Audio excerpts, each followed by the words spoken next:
Showtime.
Hi everybody, hope you enjoyed that. Fabulous, brought to us by the wonderful folks at York Business Improvement District and York Museums Trust, York City Council, and sponsored by the London North Eastern Railway Company. Thank you one and all for producing that wonderful and getting us a front row seat. I do hope you enjoyed it, and put together by Double Take projections, as you can see there. So wow, what a start everybody. Hope you enjoyed that.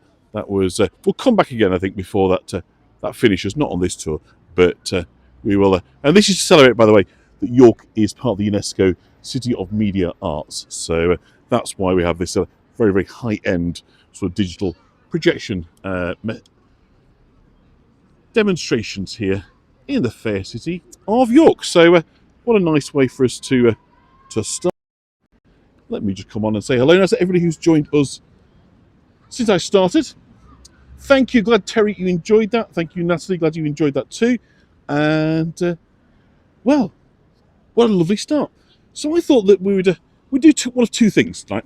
That we would start with just basically doing that, which was to give you a nice little look at, as ever, all the interesting things that are happening in York. And that then we would do one of our, what am I going to call them? I'm going to call them like kind of traditions tours. You know, when we take a sort of event that's coming up, in this case Valentine's Day tomorrow, and we talk a bit about the history behind it, and we do our favourite thing. We look in the shop windows at York and see how it's being represented and captured. So I don't know what's out there. As ever, you know, it may vary. We don't exactly know what is going to be in the shop windows, but for those who didn't see it, by the way, just the beginning, but I'll give you one last glimpse before we just start. I'm going to put the microphone away. And you can have one last look for a different angle. I'm not at the front anymore, so there are people in front of us. But those that missed the beginning, I'll just give you a little look. Just I'm gearing up to take us on a little walk around York.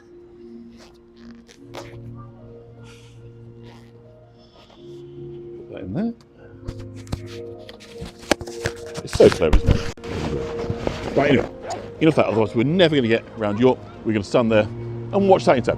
So I will come again, so do look out for that. If you missed that, and that is now, I think I've and you want to do that live, look out for my tours. We'll come and do that again before it shuts down. So, welcome one and all to York. We're going to cross over, and then we'll go for a little walk around York and see what we can see. So, find out tonight, obviously, to what degree you are a romantic lot.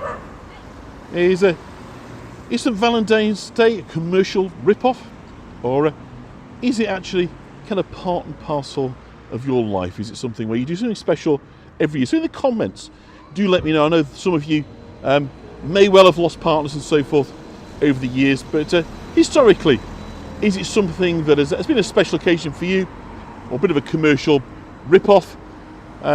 Let me know your kind of thoughts about kind of Valentine's Day, and then we'll talk a bit about kind of where it comes from, what it supposedly means, its derivations, roots, some of the customs. Then I've got a rather nice, I think, royal love story to tell you tonight. So we'll ship away all the cynicism and hopefully enjoy ourselves and get into a romantic frame of mind. So let us. Here we go. So coming in through Booth and Bar, as is often the case, and the winter lights are still up. They call them winter lights rather than Christmas lights here in York. So consequently, don't think it's pure commercialisation. Well, let's see if you agree. Reduced box of chocolates on the 15th. Well, the 15th, we'll talk about that as well a little bit as well, Herbie, so hold that thought. So we've still got our, what they call winter lights up now. So they're not just Christmas lights. Lights out for Christmas. They are throughout the winter season and the kind of dark nights. So let me just get a sip of water. Don't particularly care for it. Don't particularly love it around. That's nice, Patty. Sometimes hard to do, isn't it? Particularly in your relationship, you know. Get sick of the sight of one another from time to time. Makes making that extra effort maybe no bad thing, but Patty as well. So quite a few of you are into the discounting that follows on from it. So if no other reason, then that's something to celebrate, isn't it? So obviously on 14th of February, when we kind of share, well, what might share? Chocolates, I suppose. Might go for a special dinner. Maybe taking a show. Cards, of course. Valentine's cards. And we do it all, of course, in the name of St. Valentine. But who was it, Saint of who St. Valentine was?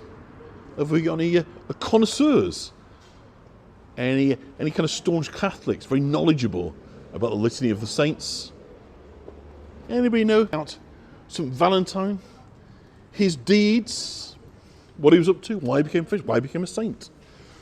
If not, then I'll try and bring all that into sharp focus for you and tell you stories as we walk through York and just enjoy the street scene, the lights, and we'll start looking out for, hopefully, some Valentine's Day window decorations, because obviously it's tomorrow.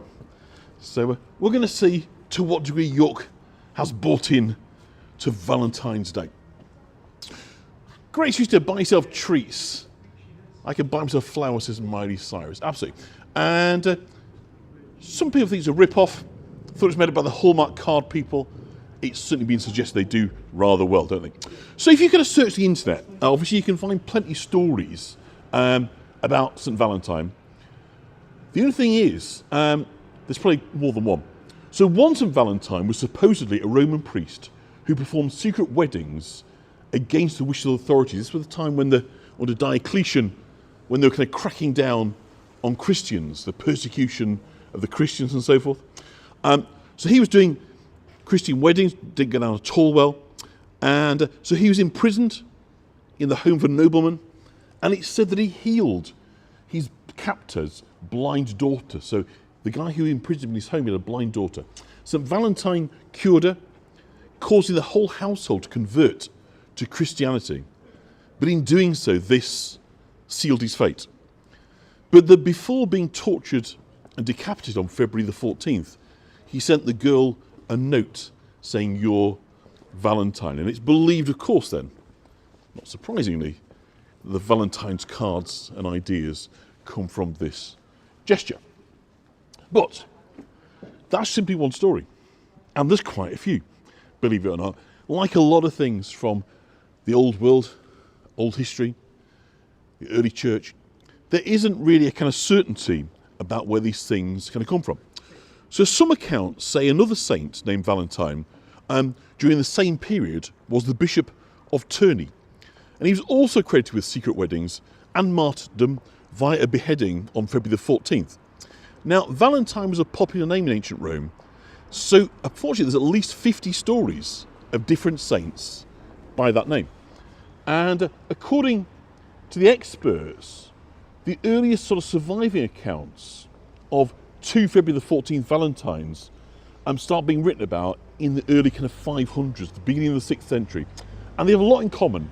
So we can probably assume we're talking about the same person. They both are said to have healed a child while imprisoned. And this drove that to a household religious conversion.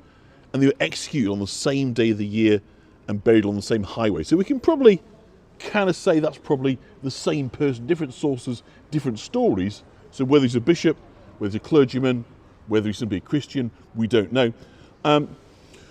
But I think we'd probably say, the best we can, that's one person, but the historical details are pretty sketchy, and I'm kind of being kind there.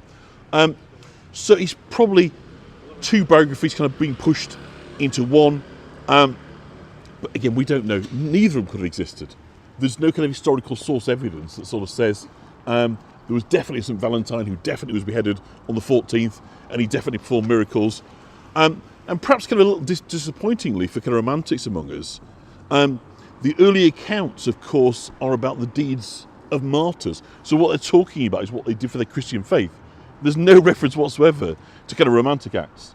That's kind of all sort of comes later. So if we're looking into the history of the church, we're going to draw a blank when it comes to trying to figure out where we get St. Valentine's Day and our kind of customs from that. It's simply not available to us in the records of the early church.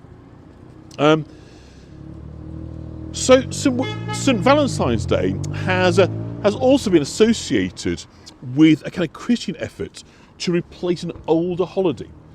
Now then, there was lots of this. As we know, Christmas itself kind of was replacing Saturnalia, Soli Victus, some of these kind of pagan pre-Christian festivals the Christian church was very keen on doing things in and around the same date to kind of move people away from, if you like, one belief system, one set of custom and practices, to a more kind of Christianized version. And it said they particularly were very, very happy with the festival called Lupercalia, which the Romans celebrated on February the 15th. Now, some kind of modern stories paint Lupercalia as a kind of pretty sexy holiday, really, where women wrote their names on clay tablets, which men then drew from a jar, kind of pairing up random couples. So it's a little bit like the sort of swingers' car keys, or maybe a kind of Roman version of Love Island, you know, for the kind of, for the Roman age. It does seem, you know, there's a lot of kind of naughtiness and kind of going on. So perhaps, again, there's roots to the kind of romance there. But, you know, again, the early accounts don't kind of reference this, don't really kind of support this. So the links between Lupercalia and modern Valentine's Day traditions is a bit sketchy. However, there's a brilliant practice that I think is just so wonderful, whereby at Lupercalia, one of the kind of customs was for two naked young men to slap everyone around with pieces of goat skin. And according to the ancient writer Plutarch, and Plutarch is a fabulous source of history for us of the kind of the Roman age. He's one of the kind of great historians, one of the great writers of the Roman age. And so what Plutarch said was that if you were to be hit by one of these naked men carrying some goat skin, you were likely to kind of conceive. And so it's about promoting conception and easy childbirth. So it's said to be a kind of a way of basically, getting pregnant.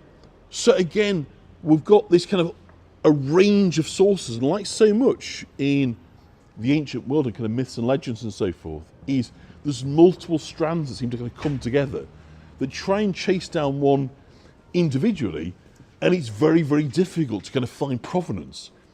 But looked at in the round, there seems to be a long-term association with the dates on 14th, 15th of February with love, procreation, kind of romance. But that really kind of comes into full focus for us in the medieval period.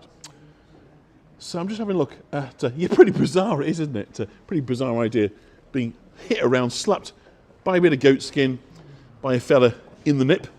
But there you go. Who knows? Don't knock it until you've tried it, as they say. So maybe we scoff, but it could be incredibly successful. So hello, Virtual Journeys New Zealand. Lovely to have you on board. So for those who have joined recently, we are walking through York. We've had a look at the Digital Light Show, and we're talking about St. Valentine's Day. The myths, the kind of traditions, the ideas, and having a bit of a chin wag, as they say, with all and sundry that are on the tour, and getting your ideas. So do let me know, as I say, what your thoughts of St. Valentine's Day are. Is it something that's special to you, either now or in years gone by? What about when you were at school? Do you remember that? The annual cringe factor of how many cards have you got? I dreaded that. The real popular kids arriving seemingly with sackfuls of these flipping cards. If I had one for my grandma, I felt I'd done well.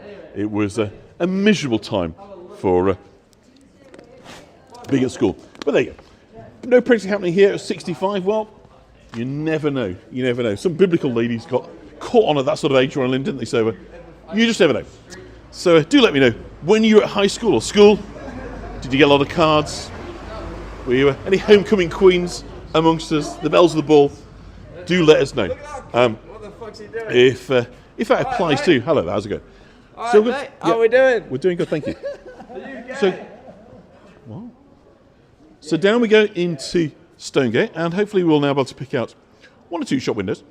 And, so kind of whatever, romantic connotations there'd been with Lupercalia, they don't really translate into this Christian holiday of... yeah, this is York City. Yeah, all right, mate. I'm live. How are we doing? Yeah. Put it onto the camera. I am on the camera. I'm Joe live Ashworth. streaming. Nice to meet you, mate. Thank you. See you in a bit, you gay boy. Yeah. Hello, Emma. Never once had a Dawn never once had a Valentine's card. Well, it seems so far that we've yet to find. We found a drunk, which are never terribly hard to find on the streets of York. We haven't as yet found a Valentine's window. We will keep on searching. So if we're looking really for this kind of source of what is Valentine's Day, we haven't really found it. We've kind of found little bits, little ideas that sort of come together. But there's actually every reason to believe that the guy who in effect created Valentine's Day as we think about it today was very well known.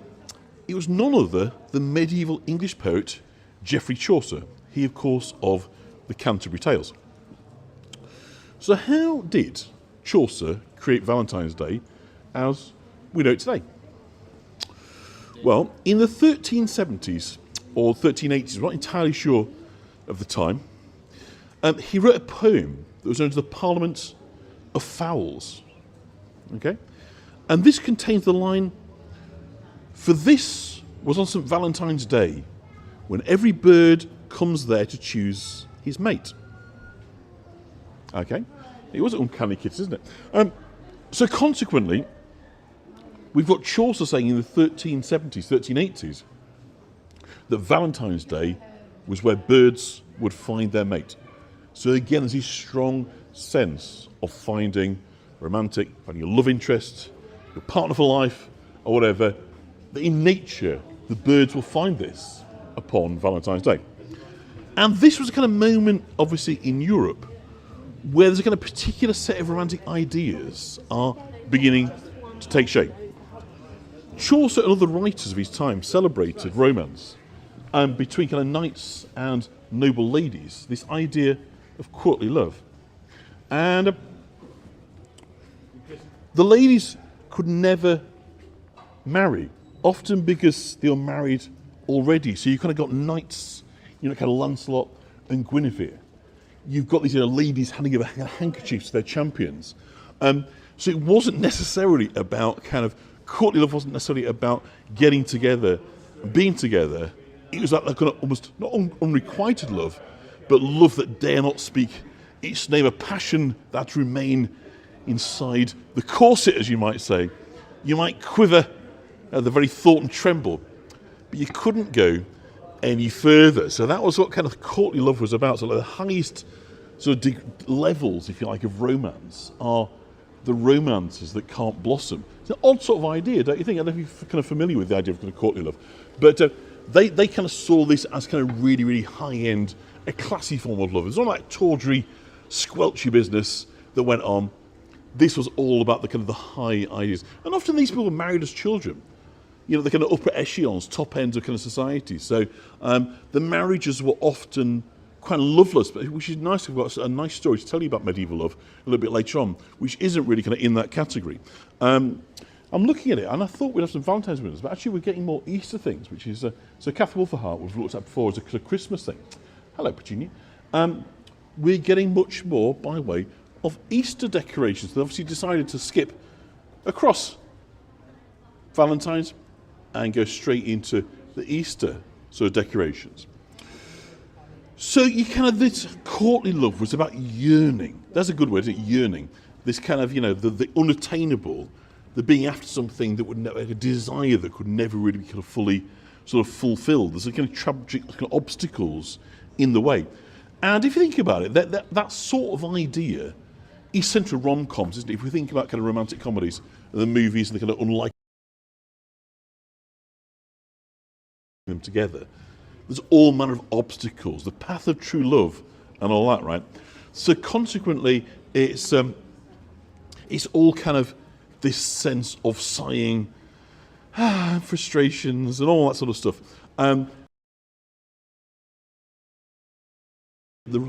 That's really coming from kind of courtly love, a love that can never really kind of be satisfied, but as a result, it's never tarnished, it's never sullied, it's never weakened because of its kind of unique facts.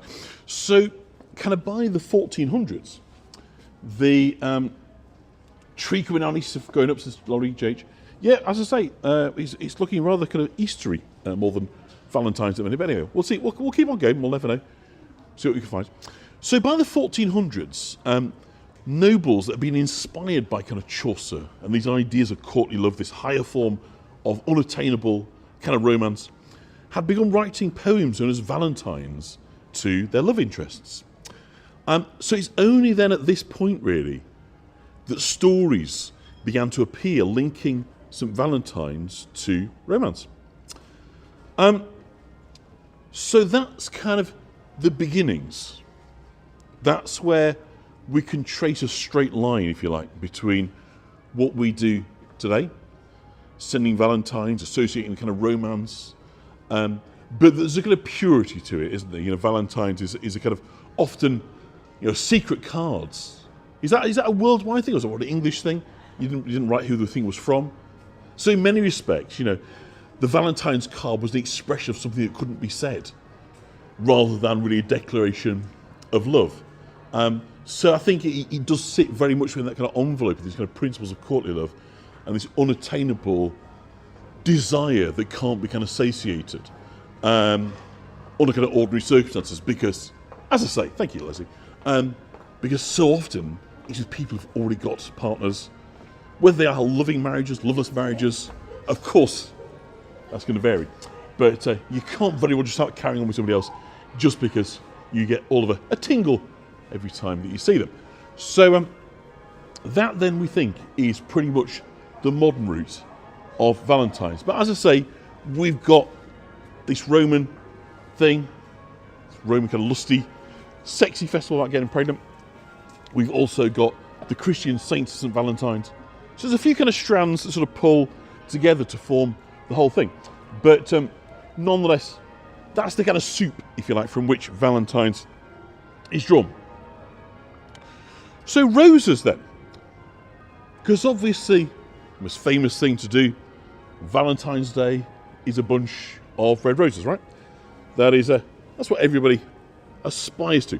Now, cultivation of this kind of garden variety of roses dates back. Have we got any rose specialists on? Do let me kind of know, because obviously the growing of roses is a passion in itself, isn't it? For those that kind of dedicate their lives and their gardens to breeding these kind of cultivars. Stuff. It's fantastic. They are the Minster Bells, Laurie and Jace, you're hearing absolutely right now. So let me know if we've got any rose growers on. So the cultivation of roses, we think, of the kind of garden variety, goes back about 5,000 years, when roses were kind of grown in Eastern Asia. So they're kind of coming from, the Fertile Crescent, as we might say, the kind of cradle of civilization areas. And the kind of cultivar continued to grow in popularity during the Roman period. It was raised in the kind of Middle East as a perfume, a party decor, and a medicine. So it was kind of very embedded. People love the scent of roses and saw the medicinal benefits of them as well. And so they were elevated roses to being, not an everyday flower. They had a special kind of deep, profound meaning. Red roses always remind me of death, but they're really good homemade wine, said Joanne. Fantastic.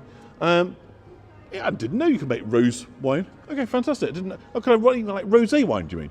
Anyway, rosé wine, very nice, but that's a little bit different. So most of the kind of roses that we have today, and certainly the ones in the supermarkets, the very expensive ones, those that kind of double in price overnight to kind of take advantage of St. Valentine's Day and no doubt in garages tomorrow for the husbands that forgot, will probably pay triple or even more price to what it costs at any other time of the year. So those kind of roses begin to trickle into this country in the late 1700s. But the connection to Valentine's Day itself dates to the 19th century. So it's a Victorian idea. And this is when Victorians used floral bouquets to deliver a message to love interests. And it was known as florography, in other words, writing with flowers. Which is a lovely idea, isn't it? And it officially kind of solidified the red rose's kind of romantic status. Now, obviously, your kid's very quiet, yeah. Beyond Valentine's Day, roses are a very popular choice for weddings, of course, for anniversaries and other romantic occasions. And we've even got, have we not, a meaning of roses, which is simply I'm sorry, and finally I finally found a window that is recognising that we are about to hit Valentine's Day, and suitably, given what we're talking about. Here is this chap that is holding a red rose, and it has to be said, the lady with it was distinctly unimpressed, so maybe he is trying to say sorry with this rose, but I think she is yet to be convinced with his explanation, what it is he's kind of putting forward. So it's an idea, is it using a rose to sort of say you're sorry to a loved one? And their sort of popularity, I think, is due in part to this kind of strong sort of emotional symbolism. And according to rose experts at the University of Illinois in America, red roses in particular have kind of stood the test of time across cultures, representing ideals of beauty, love, romance, and even politics. Yeah. In the UK, the symbol of the Labour Party is, if I just get that up for you. Sorry, it's a bit wonky. My finger slipped there. I have a wonky rose. And of course, in using this wonky rose, they are symbolising the fact that they're all about beauty and trust and from the heart. It's a symbol, isn't it? So, you know, what they're trying to get away with, it's kind of neat, really, isn't it? As logos go, as symbols go. It hasn't really worked for them, insofar as they're rarely in power for much of the time. But their idea is they're from the heart on the Labour Party. You vote for the Labour because you believe that there's a better society for everybody, rather than there's a better sort of financial situation for yourself. So it's a kind of association with roses, with purity, with the heart, with sorry, with meaning. All these kind of things kind of come together. And we know, of course, that the rose has been a powerful, potent symbol for many, many centuries. Not least, of course, the War of the Roses. Now, the War of the Roses, we must be a bit careful with this because, by the way, we'll be over here at the weekend. We've got press passes for the Jorvik Viking Festival, so do look out for that. We'll be touring this weekend, do 2 or 3 tours over the weekend for Jorvik Viking Festival. So the War of the Roses wasn't actually named as such until the early part of the 19th century. It was a kind of dynastic struggle, of course, between the Houses of York and Lancaster, both members of the same family, so it's kind of squabbling, interfamilial squabbling over the seat and the throne. But they were signified, of course, by the White Rose and indeed by the Red Rose factions. So that's how it came, of course, to be known as the War of the Roses later on. You be kind to yourself, Sarah. That's a nice thing, isn't it, to be kind to myself. I think we'll go and have a look at the shambles. Let's go see what's happening with the shambles. And so the War of the Roses, House of York, House of Lancaster, ebbed and flowed over kind of 30 years. It's not a kind of a quick thing. But eventually it culminates in the Battle of Bosworth, 1485, in Leicestershire in England. And of course this is the famous Shakespeare, a horse, my kingdom for a horse. King Richard III dies on the battlefield. And very strongly related to York, of course, Richard III, as Duke of Gloucester. But of course the city of York, very much unsurprisingly, staunchly supporting the Yorkist faction. So of course when the Red Rose faction won, that was a bit of a blow for York. It was really rather kind of inconvenient. So when Henry Tudor, by now he is King Henry VII, comes to the throne, he is the new monarch of the Red Rose faction. And York has got a bit of explaining to do, it's fair to say. So in order to kind of try and butter him up, I think that's a kind of a good way of putting it as any, to try and kind of make him forgive and forget, they were so staunchly in favour of the Yorkist faction. When he comes to the city here in 1486, so a year after the end of the wars, as you come to Micklegate Bar, the Royal Gateway, we've been to plenty of times on this tour, he arrives and what happens is he's showered with red and white rose petals, signifying, of course, that after these 3 long decades of dynastic struggle, between these two houses, these two powerhouses, York and Lancaster, were now all one. Well, don't believe a bit of it. The red rose was in triumph, and the white rose was never really going to be seen ever again. So, but it's kind of nice try to get infer that we're all together now. But of course, in order to seal the deal, there was a marriage. And I thought I'd tell you the story of that marriage, because it's really kind of rather nice. I just found, though, before we go, a description of that in 1486. It's sort of slightly old English, so I'll try and read it as best I can. And it describes this shower of rose petals. He's coming through Micklegate Bar, like a cloud of petals is kind of coming down. And a contemporary chronicler described it as a royal rich red rose, unto which rose shall appear another rich white rose, whereupon all the other flowers in the garden had to bow to the pair of roses. So the chronicler was kind of suggesting that the red rose and the white rose were the very kind of epitome of blossoms. They were the top, and so in doing so, of course, what he's doing is, in essence, really, he's kind of toadying up, isn't he, to the aristocrats. But he sort of sounds nice. Now, Henry VII left us a portrait in which he clutches in his hand the red rose of Lancaster, while matching portrait of his queen, she was Elizabeth of York. So I'll try again and not go wonky this time. So let's try that.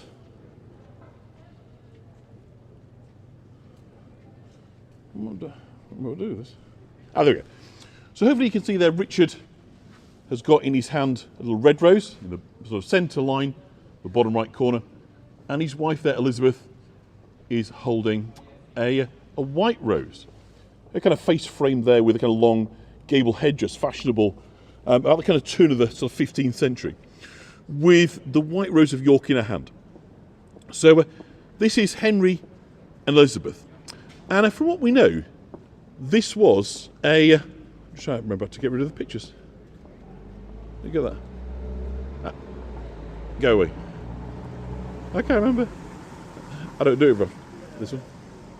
I will. There we go. Right. So, by kind of the standards of royal marriages of the day, the marriage between Henry VII and Elizabeth of York, they seem to have a very affectionate and loving marriage. So when Elizabeth of York, who was the eldest child of King Edward IV, was just 5, the man who would become her husband was already heading into exile because her father had regained the throne. So her father, Edward IV, brother of Richard III. So Henry Tudor, the Earl of Richmond, or not, depending on which colour rose she kind of sat on the throne, feared execution by Edward IV, the Yorkist king. And so he spent 14 years in Brittany eluding him. Although Edward IV made some attempts to have him returned and executed, he was a bit kind of half-hearted because actually at one point he drafted a pardon for him and was preparing to invite him back to England. And there the Yorkist Edward would have reconciled with the Lancastrian Henry, and the possibility of marriage between Elizabeth and Henry was considered as a means to kind of unite the warring houses. So it had kind of previously been sort of flagged up as a good idea, a way of bringing these two factions together. Don't forget, it was all one family. It was just different elements, different factions, different divisions, if you like, that all relate to King Edward III. So they're all royal family. They're just different divisions, different branches of the family.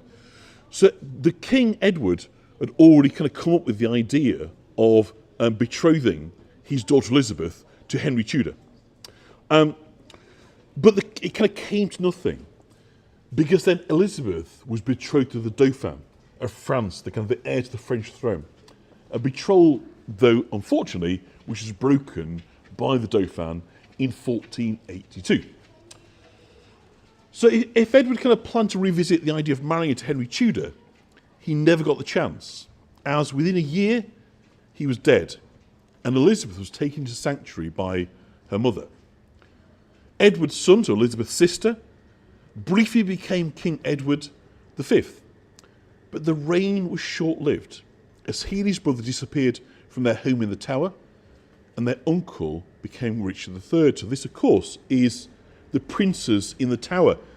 I know you guys It's very, so we were just saying a minute ago there about how difficult it can be with like backwards and forwards. So I'll just try and root it into the bits of history everyone know about. So we're talking about Elizabeth, who is the sister of the princes in the Tower, Edward and Richard, the sons of Edward IV, the nephews, and she's the niece of King Richard III, the famous crouchback, all that. So that kind of hopefully that's anchors it kind of in history for you. So under King Richard, Elizabeth and her siblings were declared to be illegitimate by an act of Parliament. Bastard slips shall take no root was his famous speech.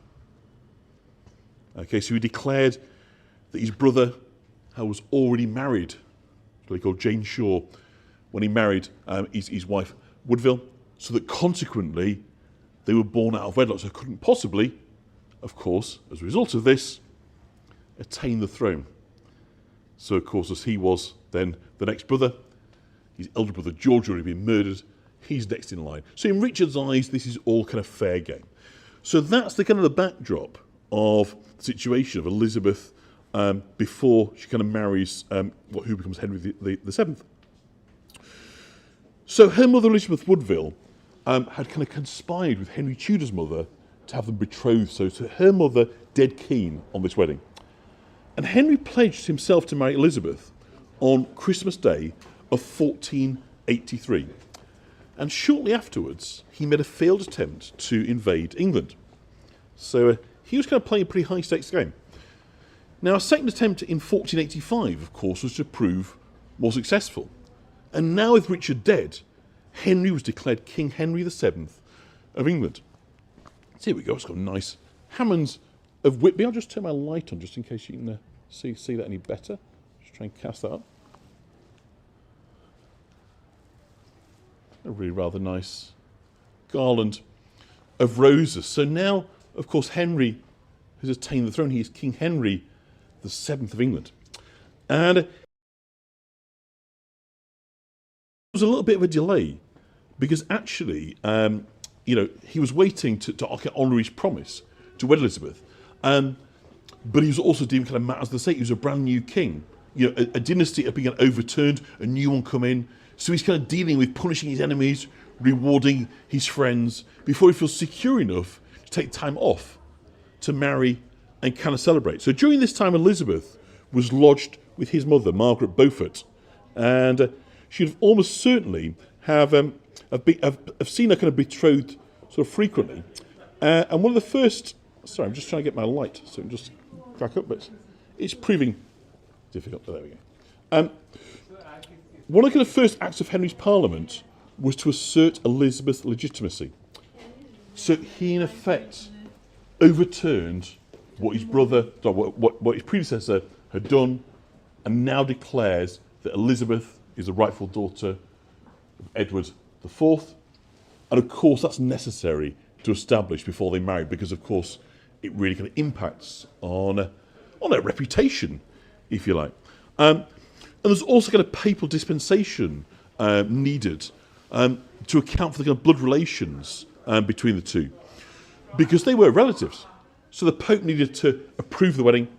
But 2 days after the Pope gave his dispensation, Henry and Elizabeth were married at Westminster Abbey.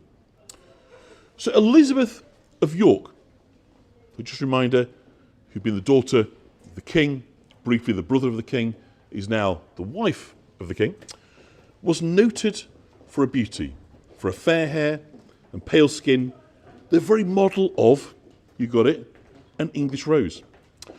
And while Henry VII is not kind of similarly known for his looks, at the time of his marriage he's described as being quite attractive, and the two were thought to make a striking couple. And her father, Edward, by the way, had been sort of one of England's most handsome heartthrob kings, about 6'4", strapping, athletic. So this was an age, actually, where the kind of royals were kind of pin-ups. And it would seem that Elizabeth had kind of got her father's looks and kind of very much fitted into that mould. And although he had married her, it's still over a year before Henry would actually have her crowned queen, with the event delayed by pregnancy and later rebellion. There's some dispute about when Elizabeth first fell pregnant. Their first child, Arthur, was born on the 20th September 14 1886, almost 8 months to the day of their wedding. Now, Elizabeth may have been pregnant at the time of her wedding. I'm not casting aspersions. I'm not saying anything untoward. Simply the way that the dates kind of pan out. Or, alternatively, more charitably perhaps, Arthur might have been premature, as some of his siblings would, of course, later be. Either way, it showed that Elizabeth had fallen pregnant quickly, which, in years gone by, was a kind of really good sign. It was felt a couple really kind of well matched. I'm not going to walk down there because it's a ghost tour. So we'll go up through the market and go towards the minster. It kind of showed that the kind of God was smiling on it, that they were a good match. Catch on quickly, and that kind of sends good omens. If it's a king and a queen, even better still. The future of the dynasty is in very good shape. The heir, the spare, etc., can be produced without further delay. So it's a promising omen for a queen. And we don't know how many pregnancies Elizabeth had in total, but she had at least 7 children, but only 4 would survive infancy. So pregnancies aside, Henry and Elizabeth seem to have had an affectionate relationship. And I've got quite a lot of source material, letters and so forth, records. It's sort of coming into a period where the documentary evidence base in England is very, very strong from the kind of second half of the sort of 15th century onwards. There is a huge collection. So people can really begin to stand out in history, can really understand them, not just as kind of monarchs and rulers and lawmakers, but as people too, through their kind of private kind of correspondence and so forth. And it seems that Henry and Elizabeth were never very far from each other. The kind of exception being when Henry put down a rebellion while Elizabeth was having Arthur. And Henry refers to Elizabeth fondly in his letters. And in the letters that survive, one of them, she calls Henry her most serene lord, the king, our husband. And alongside the letters, we have poetry written by Elizabeth, in which her happiness at the situation is evident, in each example, where a kind of personal joy forms the theme of each poem. Now, elsewhere, there's kind of affectionate accounts of a disagreement between the two, where Henry asked that he might have copies of the letters from Catherine of Aragon and her parents, to which Elizabeth refused, claiming that one copy was for her son Arthur, and she was quite happy keeping the other copy to herself. So, of course, Catherine of Aragon is the bride of their son Arthur, before he becomes Henry. And so perhaps it could be this kind of loving example set by the parents. The surviving Tudor children would take a relatively novel approach to marriage, with kind of 3 of them defying protocol to marry for love at kind of various points. So it does seem that the influence of Elizabeth of York is kind of shot through the Tudor clan, that they look not simply at marriage as being a way of locking in the power of the union of dynasties, but an opportunity to be happy, which is kind of nice, right? Sort of quite modern. At that time, this wasn't at all the norm. It's worth kind of stating that this marriage was a way of cementing unions between powerful families, protecting income, protecting lands, protecting inheritance, all these kind of elements. So the fact that they sought to ensure that whilst that was the case, there was a strong, loving bond as well, I think kind of puts them at the remarkable end, as you might say, from what we know about the marriages between aristocrats at that kind of same time. So we know that Henry VIII commissioned a mural at Whitehall Palace to his true love, Jane Seymour. Jane Seymour, of course, gave him the one thing that Catherine of Aragon, Anne Boleyn, the others didn't. She gave him a son, the most kind of valued commodity of them all. And to kind of express how he felt about Jane Seymour, of course, died related to childbirth conditions. He had her painted in a mural with his mother.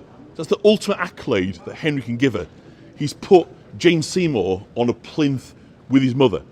So none of the others, not least those that lost their heads, would attain anything like this kind of status, this representation for Henry. So Jane Seymour is a pure love that he kind of goes through. And there's kind of speculation that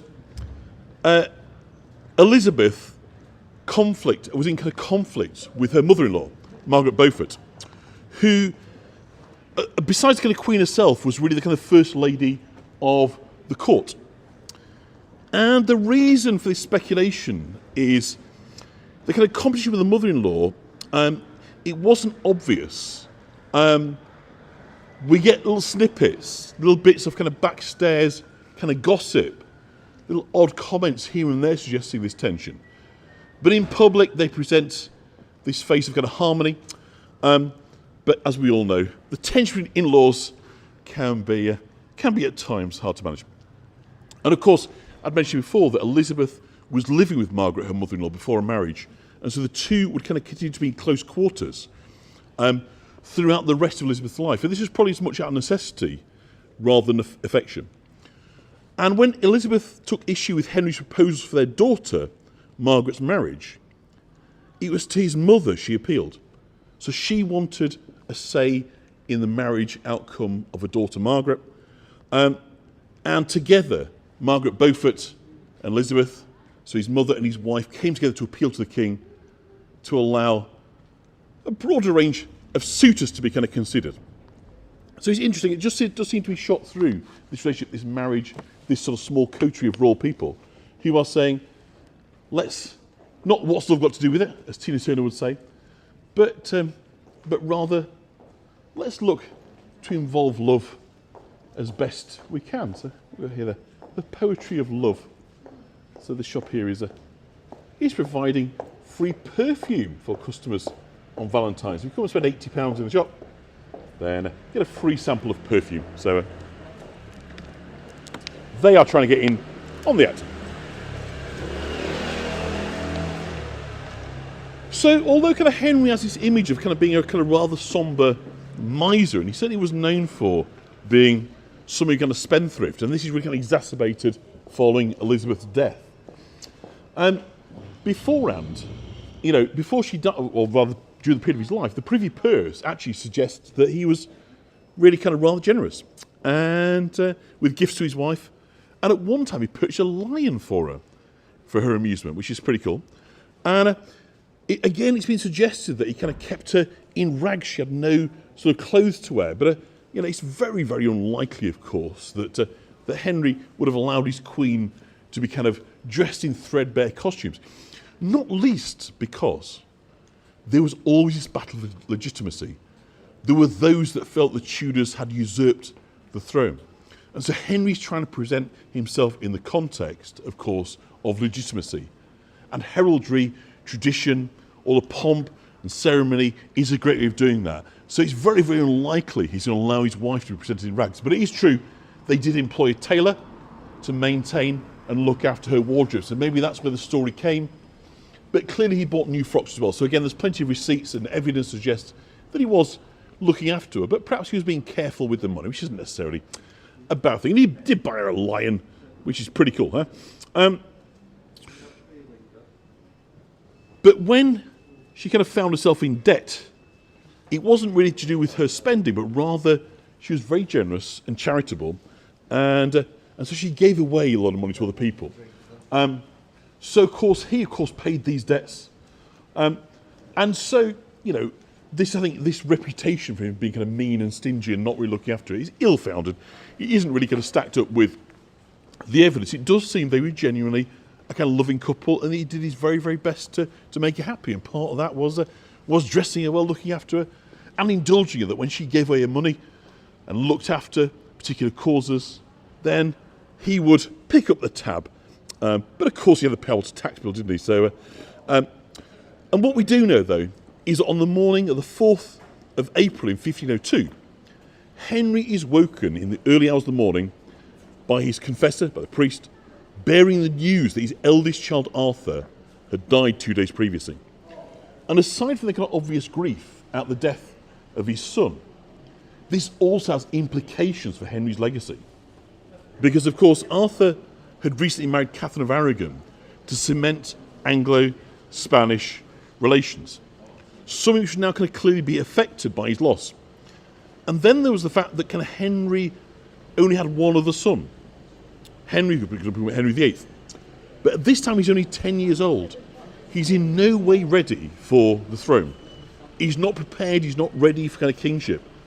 So this now is a crisis of succession. And Henry's first reaction to the news, though, isn't really about constitutions. It isn't really about the perilous state now the House of Tudor is in. It is to immediately send for Elizabeth so they could be together and they could share the news. And I think it's kind of interesting to consider that he didn't have to break the news to her personally. And he wasn't just doing it to inform her, but so they could take comfort from each other. So the cat shop, I'd love to little wander into the cat thing. Has 1331 closed for good yet? I think it's closing in the very, very near future. I think it's the end of this month, I believe, Julie. So we've got here a few nice bits and pieces from the cat store.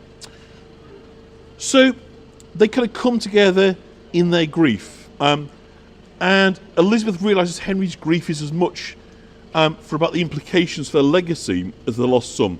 And she seeks to kind of comfort him. And after she returns to her chambers and then kind of breaks down herself, Henry comes to her and comforts her in much the same way. So I say, so much of what we know about this relationship is that it was very supportive. They were, kindred spirits. They really were a kind of solid couple. A quote that we have for a reference of this incident says, "When His Grace understood the sorrowful heavy tidings, he sent for the Queen, saying that he and his Queen would take the painful sorrows together. After that, she was come and saw the King her Lord, and that natural and painful sorrow, as I've heard say, she was full of great and constant comfortable words, besought His Grace that he would first, after God, remember the weal of his own noble person, the comfort of his realm, and of her. She then said that my lady, his mother, had never more children, but him only, and that by God, His Grace had ever preserved him, and brought him where that was. Over that, how that God had left him yet a fair prince, 2 fair princesses, and that God is where he was, and we are both young enough, and that the prudence and wisdom of His Grace sprung all over Christendom, so it should please him to take this according to thereunto. Then the king thanked her of her good comfort, and after she was departed and come to her own chamber, natural and motherly remembrance of that great loss smote her so sorrowful to her heart that those that were about her were faint for the king to comfort her. Then His Grace of true, gentle and faithful love in good haste came and relieved her, and showed her how wise counsel she'd given him before, and he, for his part, would thank God for his son, and she would do likewise. So there's kind of much more in this exchange than simply duty between husband and wife, or cordiality between a royal couple. It had been 3 years, as far as we know, since Elizabeth had carried a child, Edmund, who died a year old. And her comments that they were both young enough suggest they might have already decided not to try for more children. With the future of the dynasty in question, Elizabeth had fallen pregnant within a few months of Arthur's death. In early 1503, she went into confinement in the Tower of London, but the baby came prematurely. Some weeks before expected, Elizabeth went into labour, which was apparently a difficult one, and the Queen became feverish. Unusually, we find Henry not waiting for news at one of his palaces, but actually pacing outside the chambers. When he heard the Queen was ill, he was immediately dispatched, summoned to specialist doctors across London to attend to her. And the baby was born, a girl, on the 2nd of February 1503, named Catherine, for a widowed sister-in-law. But unfortunately she died 8 days later, on the 10th. And Elizabeth's fever deteriorated after the birth, and she died a day after Catherine, on the 11th of February, on her 37th birthday. And it's kind of Henry VII's reaction to Elizabeth's death that is the strongest case, show the depth of the affection they shared. He ordered a lavish funeral for his wife, and leaving the arrangements in the hands of his mother, he departed for Richmond Palace. And once he reached his privy chambers, he broke down and collapsed with grief. Henry was known for being private and reserved, rarely given to displays of public emotion, and so it came as a shock to his attendants that he should show his grief so openly. They did not only get the chance to marvel for long, for he soon dismissed them and intended to grieve in private. He very quickly became ill himself, but to the further alarm of the court, he would not allow doctors to see him, and he continued to refuse assistance. And in the end, it was his mother who nursed him back from the brink. The only person he admitted to his presence was his mother. So if this was a reaction to the blow this struck to the Tudor dynasty, you'd think that Henry would be at pains to remarry quickly, so he might beget more children. Henry, who had apparently been very faithful to Elizabeth during the marriage, did not marry again, nor did he pursue marriage negotiations. The closest he came to a second marriage were inquiries for Joanna of Naples and later Joanna of Castile. It seemed that he felt there could be no replacement of the partner that he'd lost. What he did do is make a very, very solemn remembrance of his wife and mother, who was to become mother, of course, King Henry VIII, Mary the First, Elizabeth the First, Edward the Sixth, 4 monarchs in a row. And she's commemorated here at York Minster in the rose window. And I've got a picture to show you. We're going to finish up in a minute to show you of the rose window here at York. And let's just try and bring that. There we go. So if you look in the rose window, so the rose window itself, the stonework dates from the 13th century. But Henry ordered that it be reglazed in honour of his bride. And what we see, of course, looking around the edges, is the red rose of Lancaster, but also the Tudor rose. And the Tudor rose is notable for having white rings, white petals around the outside, and red in the centre, or red sort of second row. So we've got, if you like, this merging of the white and the red. There's no white rose by itself, you notice. Going back to what I was saying about the white rose, pretty much disappears from this point onwards for the kind of political discourse. But Henry has this window, the famous rose window at York Minster, one of the most fabulous medieval stained glass windows anywhere in the world.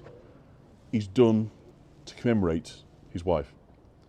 It really is a beautiful tribute, and it's here in York commemorating Elizabeth of York, the girl who started as a daughter of a king, was briefly the sister of a king. She became the niece of the king, the wife of the king, and then of course after her death she became the mother of a dynasty. So I thought it was kind of a nice story. We obviously links to York, being Elizabeth of York, the window here, and you know, our ideas of love and companionship, and that sort of love story really is it a flash in the pan bit of courtly love? It's about a genuine marriage over decades of ups and downs and losses, the joys of children born, the agonies of children being lost, but that through two people being equipped, committed, and suitable, find a way through it.